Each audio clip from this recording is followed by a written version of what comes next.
Salut à tous, bienvenue sur Direct Course, votre émission quotidienne sur canalturf.com. On se retrouve donc pour une nouvelle émission et plus précisément ce programme du vendredi 29 janvier, le quintet direction l'hippodrome de Pau dans le Béarn. Pour ce prix René Cramail, première course du programme, départ prévu 13h35. Il s'agit d'une course de haie handicap réservée à des chevaux de 5 ans et plus. Nous avons une course de référence assez solide pour étudier ce quintet plus. Il s'agit d'une épreuve quintet qui s'est déroulée en début de mois sur l'hippodrome de Pau. C'était plus précisément le 5 janvier. Ce jour-là, le numéro 4, Secret Agent, entraînement Laurent Mettet, causait la surprise en s'imposant à plus de 60 contre 1. Le cheval est une nouvelle fois de la partie. Sachez qu'il a été remonté de 4 kg, ce qui peut l'empêcher de remettre le couvert et de doubler la mise. Quoi qu'il en soit, il demeure compétitif, mais pour la victoire, sa tâche se complique sur l'échelle des valeurs. Ce jour-là, le numéro 11, Desert Place, entraînement Isabelle Paco pour la monte de l'efficace Cyril Gombeau, se classait deuxième. Attention à ce cheval, il est relativement bien situé sur l'échelle des valeurs, il évoluera sur un terrain à sa convenance, c'est une des bases de ce quintet, le 11, Desert Place. Dans cette épreuve, oulala, et Néo Barès concluait également dans un classement enviable, une 5e place pour Oulala, alors que Néobar se classait 7e. Mais attention à ces deux concurrents, le numéro 5 Oulala n'est autre que le tenant du titre, il a en effet remporté cette course l'an dernier. C'est un cheval âgé de 10 ans, c'est le doyen de cette épreuve, mais attention, le cheval se plaît tout particulièrement sur l'hippodrome de Pau. L'entraînement de Frédéric Danlou pour ce cheval qui s'est produit à 7 reprises sur l'hippodrome du Pôlon, 7 courses à Pau, et jamais il n'a terminé plus loin que 5e, c'est vous dire s'il est ici dans son jardin, un cheval qui aime musarder à l'arrière-garde et qui possède un bon dernier kilomètre de surcroît. Il adore le terrain pénible et le terrain lourd. Bref, attention à ce numéro 5, oulala, nous l'aimons beaucoup, selon nous c'est une bosse base dans ce quintet, le numéro 5, oulala, le tenant du titre, il pourrait bien conserver son sceptre dans ce prix René Cramail, le quintet de ce vendredi. Attention également au numéro 2, Néo Barret, vous me direz qu'il n'a terminé que 7e de la course de référence. Certes, il était devancé par 4 de ses adversaires de jour, mais attention, ce jour-là, ce compétiteur de 9 ans effectuait une rentrée. Nul doute qu'il va afficher des progrès sur cette tentative et cette reprise de contact. Il est pris à son poids, en tout cas il a prouvé qu'il était compétitif sur cette échelle des valeurs. Entraînement Éric Leray, entraînement en pleine forme puisqu'Éric Leray a remporté une épreuve lors de la dernière réunion PMU à Pau. La monte de Nathalie de Souter qui réalise également son meilleur meeting hivernal sur l'hippodrome palois. Bref, pas mal d'atouts dans son jeu. C'est de lui dont pourrait venir la surprise. En tout cas par rapport à la course de référence, le cheval va courir en amélioration. Le 2, Néo Barret, nous l'aimons également beaucoup. Petit mot également sur les élèves de Jacques Ortet, le maître des lieux, l'entraîneur local.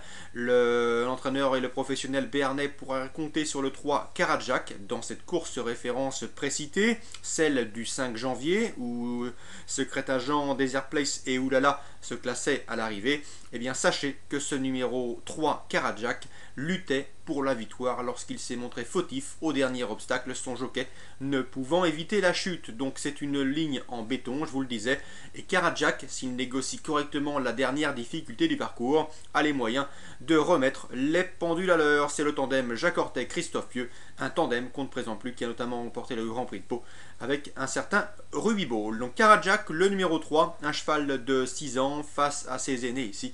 Il dispose d'une toute première chance, il comptera parmi les favoris et c'est tout à fait logique. L'autre atout de Jacques Ortet, c'est le numéro 6, Nouveau Roi. Attention à lui, c'est un cheval qui fait preuve d'une belle régularité sur les balais. Un cheval qui répète relativement bien ses courses. Et monté Fabrice Barrault, lui aussi, a les moyens de jouer un bon rôle. Donc vous l'aurez compris, dans cette épreuve, nous aimons beaucoup les deux premiers de la course de l'an dernier, de cette course l'an dernier, à savoir Oulala et Néobar. Néobar, c'est l'outsider maison. Et concernant les chances logiques, eh bien ceux de Jacques Ortet, Karadjak, qu'il faut impérativement racheter. Il luttait pour la victoire en dernier lieu, ou encore le numéro 6 Nouveau Roi qui lui aussi devrait faire afficher une cote aux alentours de 10 contre 1. Voilà pour ce tiercé quintet plus, selon nous, il faut tourner autour de ses concurrents. J'en profite pour vous dire également un petit mot sur nos interviews du jour, puisque nous avons contacté Julien Mérienne, qui présente dans ce quintet le numéro 10 Zygomatique, et il faut que le cheval soit décidé, ce qui n'est pas toujours le cas. Bruno de Monzet présente lui le 704 Réunion 1 à Pau. Il s'agit de Kilimix, un cheval qui vient d'accuser et courir en net progrès, quatrième en dernier lieu. Bruno de Monzet en escompte un bon comportement, selon lui son cheval doit terminer sur le podium.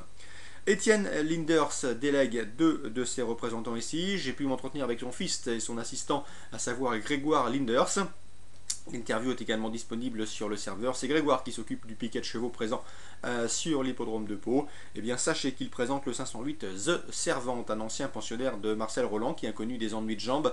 Ce cheval n'a pas paru en piste depuis pas mal de temps, plus de 2 ans d'absence, mais attention, il est bien en travail, il travaille correctement le matin sur les bandes de Pau, et vu l'opposition, eh bien, Grégoire Linders nous a confié qu'il ne serait pas surpris de voir son élève conclure parmi les 3 premiers. Donc un cheval qui n'a pas paru en piste depuis pas mal de temps, il fait une rentrée, mais le cheval est prêt, on peut lui faire confiance pour terminer parmi les 3 premiers. Son numéro, le 508 The Servante, entraînement Linders. Dans cette épreuve, eh bien, sachez que Grégoire Linders se méfie tout particulièrement de Doumaja, le 506, pensionnaire de l'efficace Guy Chérel. Et dans cette épreuve, on peut également accorder des crédits pour ceux qui jouent en jumelé ou en trio à 2 chevaux qui restent sur une performance relativement discrète où ils ont été arrêtés, mais qui possèdent la pointure d'un autre genre. Il s'agit du 4 Clenny Girl, mais également de Pasco Derry, numéro 5. Donc nos priorités dans cette 5e course, le 506 Doumaja, c'est l'une des meilleures valeurs théoriques du lot. 508 The Servante, puisque Grégoire Linders nous a confié que le cheval était prêt à fournir une bonne performance, et 2 chevaux qu'on vient de racheter, le 4 Clenny Girl et le 5 Pasco Derry. C'est la 5e course en Réunion 1 à Pau. Concernant la Réunion 2 sur l'hippodrome de Cagnes-sur-Mer, réunion consacrée aux trotteurs, sachez que nous avons de bons échos concernant le 606, à savoir Saphir du Meloc, un cheval qui s'est montré relativement discret pour sa rentrée, mais attention, comme je vous le disais, c'est une rentrée. Le cheval a été discret cette fois-ci, mais il va courir en amélioration. Cette rentrée lui a été des plus profitables. Le cheval sera déféré des 4 pieds pour l'occasion, pour cette course relativement intéressante, ce qui était le cas lors de sa dernière sortie. Lorsqu'il a été déféré, il s'est imposé. Sachez également qu'il retrouve à son sulky son entraîneur, à savoir Yannick Alain Briand. Donc une course de rentrée encourageante, une tentative où il évoluera pieds nus, et il retrouve également son boss, et savoir Yannick Alain Briand à son sulky. Bref, ce 606 Saphir de Meloc pourrait bien refaire parler de lui. En tout cas, il convient de commencer à le suivre avec un vif intérêt. Voilà pour nos différentes informations de ce vendredi. Je vous souhaite de très bons jeux à tous, une bonne journée bien évidemment, et on se donne rendez-vous demain pour une nouvelle émission.